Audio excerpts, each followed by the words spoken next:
Ceci, chers téléspectateurs, sera peut-être l'unique fois de votre vie où vous aurez l'occasion d'entendre une information non censurée.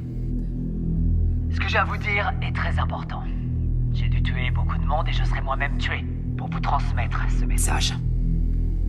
J'ai dû prendre la décision de faire passer votre intérêt avant ma propre vie. Je le fais d'abord pour vous. Pour que vous vous réveilliez et que vous changiez. Mais avant de vous dire ce que j'attends de vous, je vais vous donner les faits. Et ce sont vraiment les faits. La NSA enregistre tous les coups de fil, les emails, les textos sur la Terre, les gens comme Snowden ou Assange qui nous donnent les infos nécessaires pour protéger la démocratie sont traqués et persécutés par le gouvernement des États-Unis. Ce gouvernement a été fondé par les riches. Il aime maintenir le peuple dans le noir, dans l'ignorance, à un niveau intellectuel infantile. Il s'assure que le peuple est occupé à faire de l'argent pour survivre, qu'il s'occupe de sa famille, de sa maison, de son jardin, et ils veulent faire croire aux gens qu'ils sont libres, qu'ils ont le choix de faire ce qu'ils veulent. Mais ils ne peuvent pas. Les personnes qui vous représentent sont payées pour que vous restiez dans votre bêtise, dans votre petit monde bien fermé sur lui-même. Comment se fait-il qu'il n'y ait pas de législation sur les armes à feu alors qu'il y a un massacre tous les mois? Aux États-Unis, il y a 11 000 morts par arme à feu tous les ans. En Angleterre, seulement 300. Pourquoi? Parce qu'en Angleterre, ils n'ont pas d'armes. Les gens ne possèdent pas d'armes. Point à la ligne. Ce que j'ai fait par le passé et ce que je suis en train de faire n'est qu'une conséquence de l'absence de législation. On ne vérifie même pas les antécédents des clients pour savoir s'ils ont un passé criminel. Simplement parce que 50% des sénateurs sont payés par les marchands d'armes. Alors réveillez-vous. L'assurance maladie. Elle bénéficierait à 90% de la population américaine. Pour faire simple, tous les pays développés l'ont déjà. Et presque 50% des Américains sont contre. Parce que le lavage de cerveau médiatique fonctionne à merveille. La guerre en Irak était criminelle. Bush, Cheney et Rumsfeld ont menti aux Nations Unies et au reste du monde. Saddam n'avait pas d'armes de destruction massive et n'avait rien à voir avec Al-Qaïda. Nous savons que nos amis saoudiens ont financé les attaques du 11 septembre. Mais à cause de leur pétrole, nous ne faisons rien contre eux. À la place, nous avons envoyé nos soldats se faire tuer dans des pays qui n'ont rien à voir avec le terrorisme intérieur.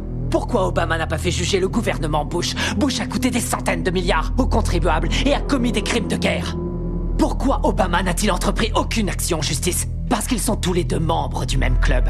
Il y a eu plus d'immigrés renvoyés sous son gouvernement que sous n'importe quelle autre présidence. Pourquoi n'a-t-il pas fermé Guantanamo, où des prisonniers sont enfermés sans avoir eu droit à aucun procès, sans aucune preuve depuis maintenant 13 ans?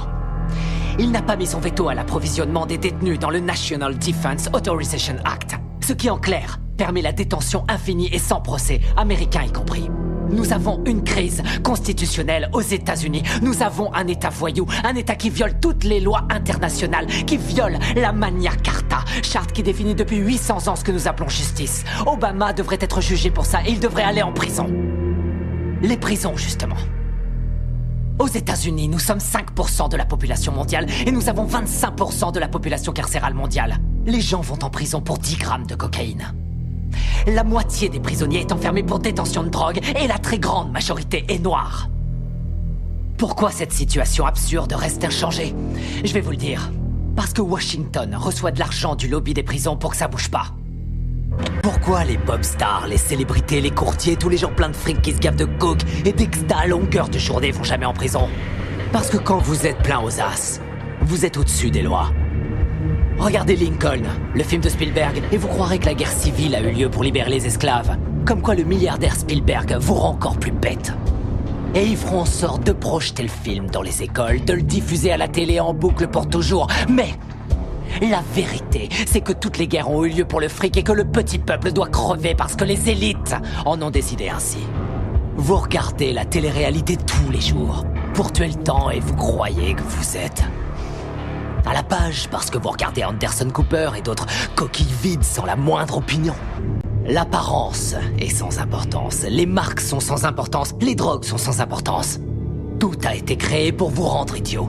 La presse libre, la télé, les films hollywoodiens, l'école, l'université, la religion, tout ça c'est l'opium du peuple, comme dirait Karl Marx.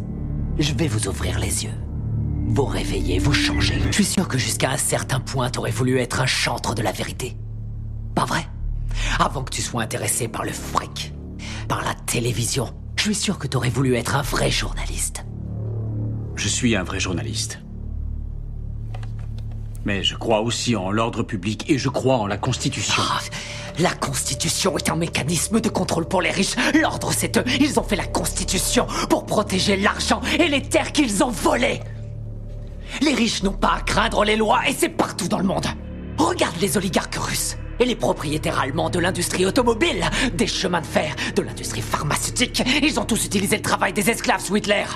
Pas vrai? Et les propriétaires de ces entreprises sont toujours les mêmes. La couronne britannique. Pas vrai. Et les nantis africains, eux, ils massacrent leur propre peuple. Ils empêchent leur pays de se développer. On lèche le cul des dirigeants arabes qui viennent avec leurs pétrodollars acheter des voitures de luxe à nos entreprises américaines pendant que quotidiennement ils exécutent leurs prisonniers. Ils accordent aucun droit aux femmes, ils tuent les gays. Seulement ça, on s'en fout royalement parce qu'ils ont le pognon. Nos grands patrons ne sont que des gangsters en costume à rayures. Ils se foutent complètement du régime des lois. Ils ont mis en place le plus sophistiqué des systèmes de sécurité intérieure de l'histoire de l'humanité. Ils ont violé les plus basiques de nos droits constitutionnels et nos libertés civiles. Ils ont détourné les ministères du gouvernement en filiales de leurs propres entreprises. Ils se sont emparés du système de contrôle de l'information pour saturer les ondes de mensonges dont tu es un bon contributeur, Chip. Tu n'es pas différent des autres journalistes. Tous les présentateurs de journaux sont dans la poche de quelqu'un. J'ai pas raison? C'est quoi le programme ici? Vous voyez que tuer des innocents est une solution. Je crois, oui. Franchement, est-ce que c'est pas la solution que l'Amérique utilise aux quatre coins du monde? Avec leurs drones. Qu'est-ce qu'ils envoient, les drones? Des bombes ou des bonbons pour les petits-enfants?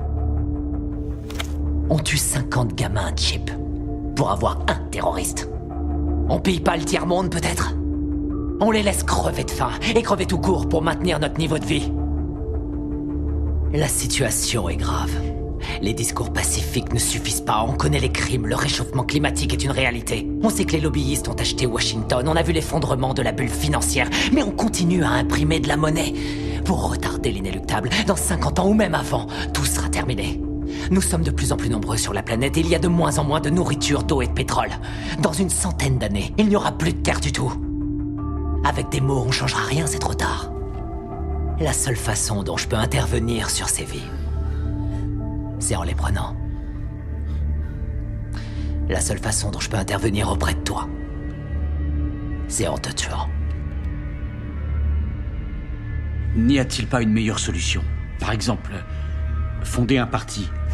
Enfin, convaincre. Convaincre les gens de vous élire, faire la différence dans les... Me faire élire? Me faire élire dans quoi? Tu m'écoutes pas. Ça sert à quoi de se faire élire? Arrête de dire des conneries.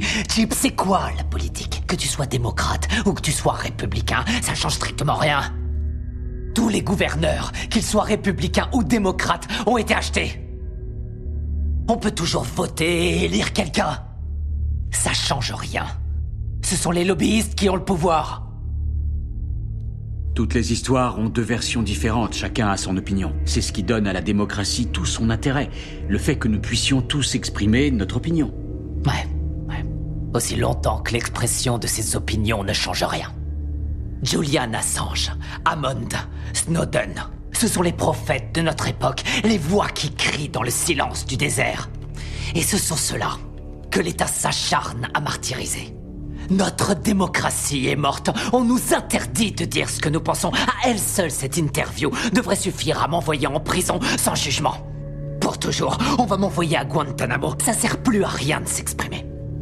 Et vous ne pensez pas pouvoir changer cet état de fait? Je peux pas. Je crois que c'est le seul moyen de faire avancer les choses. Ce que j'attends de vous, c'est que vous changiez le monde. Et ça se fera pas tout seul, ça se fera pas pacifiquement. Nous allons devoir tuer les riches. Sortez de chez vous. Prenez vos armes, allez faire sauter Washington, partez à la chasse aux milliardaires, aux patrons de banques, aux ordures, aux PDG, aux menteurs, aux gouverneurs, aux lobbyistes, aux sénateurs. Tout ça, c'est du pareil au même, il faut les pendre! Au premier arbre que vous trouverez, nous devons faire le ménage, tout rendre propre. Nous devons repartir du début. Il nous faut une nouvelle chance. Mais je peux pas le faire seul. J'ai besoin de votre aide. J'ai besoin de vous maintenant. Je vous remercie par avance pour votre aide.